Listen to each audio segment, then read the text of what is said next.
Hi, my name's Mandy from Mandy Sorts It Out, and today I'm talking budgets. I didn't particularly budget before I started watching the frugal channels. I did some basic calculations and rather arbitrarily set a budget based on those, and I hadn't looked at or adjusted that since I first set it, which was a couple of years ago now.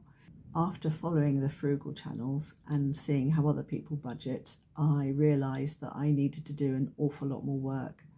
So I sat down and I worked out exactly how much money I had coming in, which was quite reassuring because it was more than I thought I had coming in. And I worked out exactly how I wanted to spend that money, because I think that's the important thing to think about. You have to think about what your essentials are, but if you've got money over that, then you have to think about how you want to spend it, how spending that would best support how you want to live your life. And I think that's quite a good exercise to do. I knew the things I wanted to do, but before I just assumed I didn't have the funds to do them, so I would be taking them out of my savings. I think now, having worked on this budget, that I can afford what I want to do without dipping into my savings if I stick very tightly to the budget that I've got planned. So let's have a look at the budget. So here is my budget. The first thing you'll notice about this budget is it goes from the 25th of April 2025 to the 24th of April 2026. And I just must apologise if you hear a bit of wind. It's very windy today, and I can hear it through the window. I'm not sure if you will or not. But anyway, returning to the budget, this was because I started the budget on the 25th of April 2025, and I didn't want to wait a week until the 1st of May. I wanted to just get going. I couldn't see that there was much difference working out what I spent over a month, where that month started or ended. And I was doing it on my Kindle Scribe, which, as you see here, which was a present I bought to myself one year. And really, I worked on it, and it worked really well for the first month, except that I kept making mistakes when I was adding up or subtracting, and it was driving me insane that I kept finding mistakes. And I thought, there's got to be a better way than this. There's got to be an app so that I don't have to do the adding up. But trying to find an app that did what I wanted, kept sort of budgets and separate budgets for separate things, so that I would have, I'll tell you how I've split all this out into different budgets later, but at the moment, I'll just say that the M means monthly. Anything with an M on it is part of my monthly budget. So I wanted something that would track all that spending separately from spending on my spends on others, for instance, or visits to friends. So it took a while, but I eventually did find an app that I'm really liking. It's a free app, and I'm not really sure I'm using it as you're meant to be using it. I couldn't find any training videos or anything on this app. It's called Money Manager Expense Tracker, and it's made by KTW Apps. And I have found it really good. It's really easy to just pop in my expenses as I spend money. And it automatically updates the budget and gives me figures on how much on each budget is spent. So, right, let's go through what's on this budget. I'll use my little pen as a pointer. I decided to look at things in terms of the control I have of that spending. For instance, council tax up here, £94 a month. I don't have any control over that spending. I don't set the amount. I don't choose if I pay them more or pay them less. Well, I could choose to pay over 10 months. I pay over 12 because I just find that gives me a bit more clarity. But other than that, I don't have an awful lot of choice. So I'm not using that in my budgeting. It's the same figure all the time. I don't have there's no decisions relating to it. So that figure is in there, and as far as I'm concerned, it is part of my budget in seeing how much I've got, but it's not part of what I actually work on, which I will show you later. The electric's more or less the same. Now, I did have some control over that. I'm actually overpaying my electric. I've chosen to increase my standing order with the idea that I will have some money in the budget come the winter to pay for my electric then. I had the electric company get in touch and say that they would like to reduce my standing order, and I said to them I'd like to keep it as it is because I'm saving for the winter. So I did make a decision on that. I did have some choices to make, but that decision's made. Those choices are made. Unless there's something crops up so that decision needs changing, nothing's going to change on that. So I don't include that in my monthly budgets. The water's the same. Then we have my contents insurance, which I know is a little low. But again, it's a decision that's been made that contents insurance is in place. I don't have to do anything about that. I think it renews in a few months. I know that when I moved here from Bristol to Leicestershire, they sent me a refund for a part of my insurance. So it's obviously much cheaper to insure me up here than it is in Bristol, which doesn't surprise me at all, because if it wasn't nailed down in Bristol, it was taken. And it doesn't seem like that at all up here in Leicestershire. My car insurance, again, the decision was made, and when it comes to renew that, obviously I'll have to look into that and make a decision going forward. But it's one decision a year. It's one decision a year for the contents insurance and for the car insurance. And for the broadband, I think I've got a 2-year contract, so it's one decision for 2 years. So those aren't included in my monthly budget. So the first thing that is included in my monthly budget is my phone, which is a pay-as-you-go number, because I can't see the point of tying myself into a contract when it seems to be cheaper to do pay-as-you-go. I'm literally just moving my phone supplier because I've realised that Asda is an awful lot cheaper in pay-as-you-go terms than Tesco. And for £5 a month, I can get 3 gigabytes of data, plus unlimited phones and texts. Whereas I think it was 500 megabytes of data with Tesco, and there was a limit on the number of phone calls and texts, which isn't really a problem because I don't text a lot and I don't make a lot of phone calls. But if you do have something that you're on the phone about, for instance, in December 22, I had a car accident and I was constantly ringing the insurers, and usually there was a wait time of about an hour, and then often as I started to talk to someone, I would get cut off and have to start all over again. And I ran out of call minutes very quickly and had to bump up to a higher bundle. So I'm very pleased to have found this one with Asda, and I'm waiting on my SIM arriving so that I can start using it. Another thing that Asda does that Tesco doesn't do on the pay-as-you-go is allow you to make calls over Wi-Fi. So that's my first monthly expense, car tax. Now I have a budget that I just put all the car expenses in. So the car insurance, the car tax. Again, I've got no control over that. It's a one-time thing every year. The MOT, I put in how much it cost me last year. Car service. I don't really know how much a car service costs, because when I bought my car, they offered me a special deal on the next 3 years servicing. I think it was £550 for 3 years servicing, which I thought was quite a good deal. And considering that it's now £1,500 for 3 years servicing, I think it was a good deal. So I put that figure in because that's how much my son tells me he pays, and I'm keeping my fingers crossed. Dental, I haven't been to see a dentist, I think, in 2 years. I think I really need to go and just get a checkup, and I don't really know how much it costs or if there might be any work to do, so I put that sum in, £150. It may be more, but who knows, it may be a lot less. So spends on others. Okay, so I don't do Christmas, really. I don't do gifts at Christmas.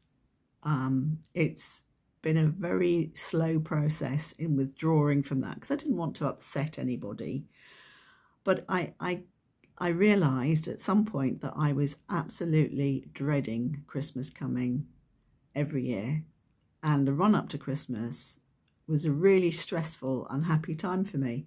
And I thought, well, I've got to do something about this. So I asked friends and family if they would be willing to stop gift giving back and forth, reciprocal gift giving. And some were, and some said, no, I really like it. But having said it to people, I think it planted a seed, because gradually over the years, the people that still wanted to continue giving gifts have opted out. I think it helps that I am an absolutely rubbish gift giver, which is, I think, why I had so much stress about it. I didn't enjoy it. I've been trying to declutter now since 2014, 2015. I'm still trying to declutter. The thought of buying something that might just be clutter in someone else's house absolutely paralysed me. I would much prefer to spend on experiences, particularly on things that require me to spend time with that person. Much rather spend my money on that. But I found that the intensity of Christmas, having to buy for so many people all in a very short space of time, was just too overwhelming. I would rather focus on people on their birthdays. Because I only had a small budget, I wasn't really buying worthwhile things for people.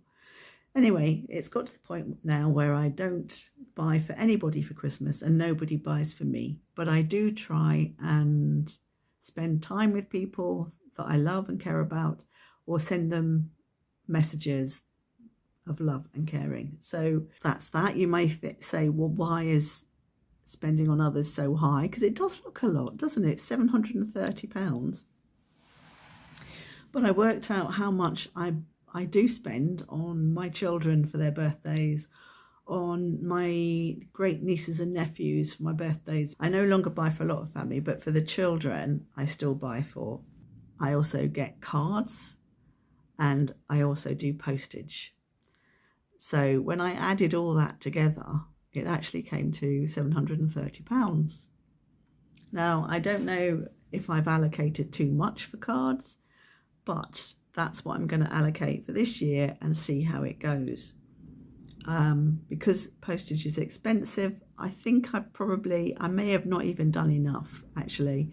I may have not even put enough aside. But we're going to see how that goes this year. I'm going to try to stick within that. I do like sending birthday cards. That is not something that's going to stop. But you'll notice that's an annual. That says A. As you can see, I've split in two columns, monthly and annual. And at the end of the annual, I added everything up, divided it by 12, worked out what that is, added it to the monthly, and then got my monthly cost. And I had to fiddle about a bit because I realised that last year my income was £1,500 a month or thereabouts. Now, some of that was bank interest. I added up every single piece of income that I could think of, and that's what it came to. So I thought this year I would use that as the base, but knowing that bank interest is dropping. So that includes some premium bond wins that are not guaranteed to recur. So I have to treat it with a pinch of salt, but I thought it's a starting point. And that's what I'm going to use it as at the moment. And when I talk about how much I get in, that's net income. That's with all the tax paid. So I'm hoping that if I spend under that, then even though interest might have dropped and I might not get as much, I might not have the premium bond wins that I had last year, that I'll be okay. We will see. I'm spending an awful lot less than I was spending this time last year, so it can only be a win, really.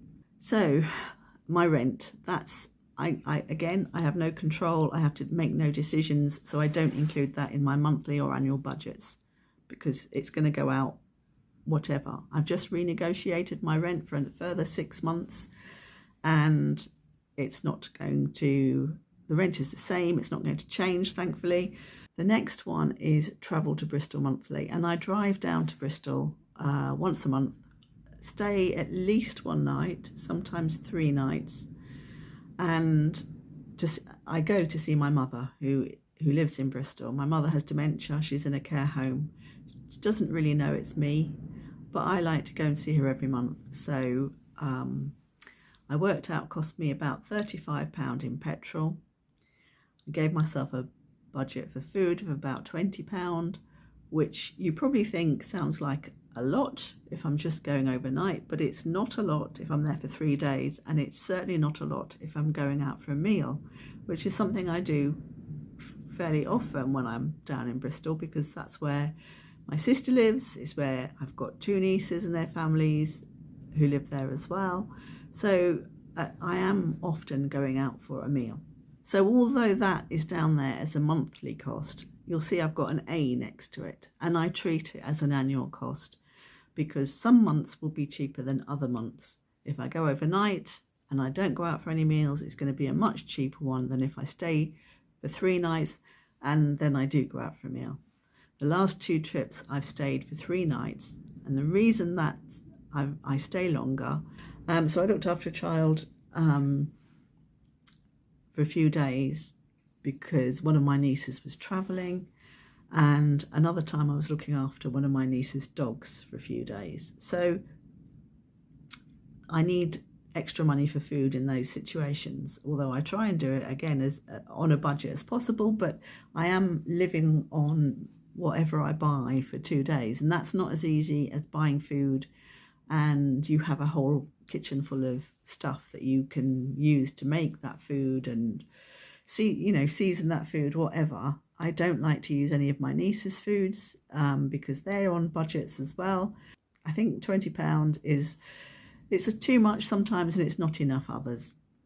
And then there's £5 of incidental spending in there, and that could be, I sometimes like to take down little gifts for my great nieces and nephews, or sometimes when I'm there I'll buy them something. So that's what that explains that £60 and how I use it and why it's there.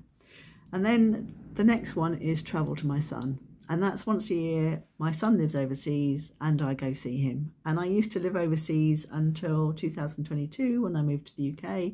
I still got a lot of friends there, school friends and friends from work, and it's quite a busy time when I go back there, catching up with people. There's a big eating out culture there, so that is exactly how much it cost me last year. So if I went over and I didn't eat out as much, didn't see as many people, it would be less. If there's more people available to be seen, I can't group people together, people don't want to go out for coffees, they want meals, then it'll be more. So that's where that figure comes from.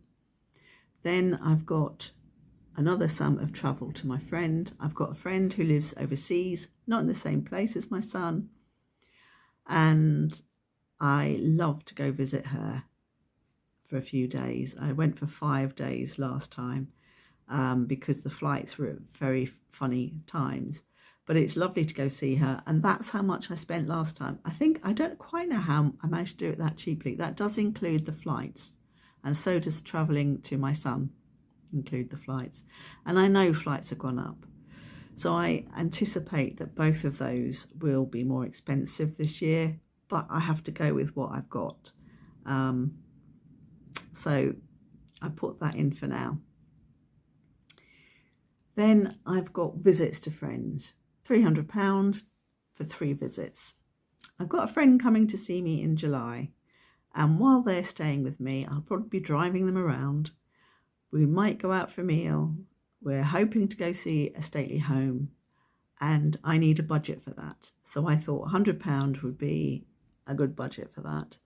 I also have 2 friends coming to stay in September, again driving them round. We will be going out places.